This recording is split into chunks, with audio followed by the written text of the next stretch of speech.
আজকে বানাবো আমি একেবারে তুলার মতো নরম সফট প্যানকেক। এই যে দেখেন, যারা সকালে উঠে রুটি বানাতে ঝামেলা মনে করেন কিংবা কষ্ট প্রতিদিন এই খাবার না খেয়ে চাইলে আপনারা মাঝে মাঝে এই প্যানকেকটা বানিয়ে খেতে পারেন।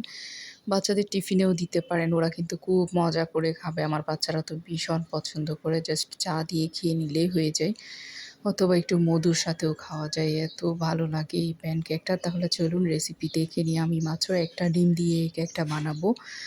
প্রথমে আমি একটা বোলে একটা ডিম ভেঙে নিচ্ছি। একটা ডিম দিয়ে কিন্তু অনেকগুলো প্যানকেক হয়ে যাবে।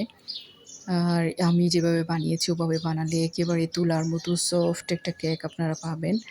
মাত্র একটা ডিম নিলাম। এরপরে আমি এখানে ১ টেবিল চামচের মতো চিনি নিয়ে নিব। চিনিটা আপনারা যে যার পছন্দ মতো দিতে পারবেন।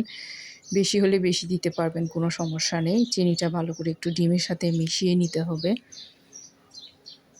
চিনিটা ভালো করে মিশিয়ে নিতে হবে একটু নেড়ে-ছেড়ে। এখানে আমি কিছুটা তরল দুধ দিয়ে দিব। আপনারা চাইলে পানিও দিতে পারেন, তবে দুধ দিলে খেতেও মজা হয়, অনেক বেশি সফট হয়।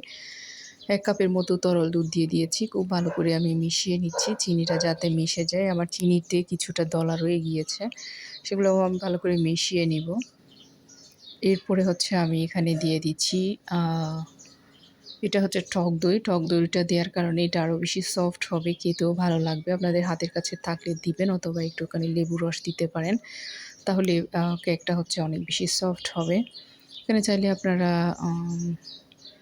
আমি স্বাদমতো একটু লবণও দিয়ে দিয়েছি, দেখতে পেয়েছেন। ভ্যানিলা এসেন্স চাইলে দিতে পারেন। তারপর আমি আটা দিয়ে বানাবো। ১ কাপ আটা দিব এখানে। আপনারা চাইলে ময়দা দিয়েও বানাতে পারেন, তবে আটা দিয়ে ওই কেকটা একদম পারফেক্ট হয়, কোনো সমস্যা নেই। ২ টেবিল চামচের মতো আমি সয়াবিন তেল দিয়ে দিব এখানে।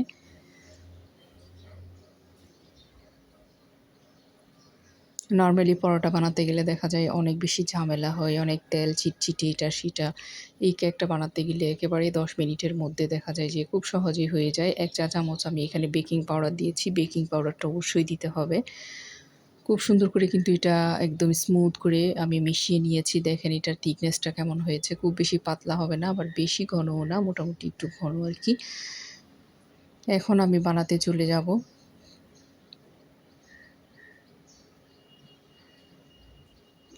একটা চামচ দিয়ে আমি দিয়ে দিচ্ছি। ফ্রাইং প্যানে কোনো তেল লাগাতে হবে না, এমনিতেই এটা হয়ে যাবে। কারণ তেলটা আমি ডিম ভেজেছিলাম, যার জন্য তেল ছিল একটুখানি।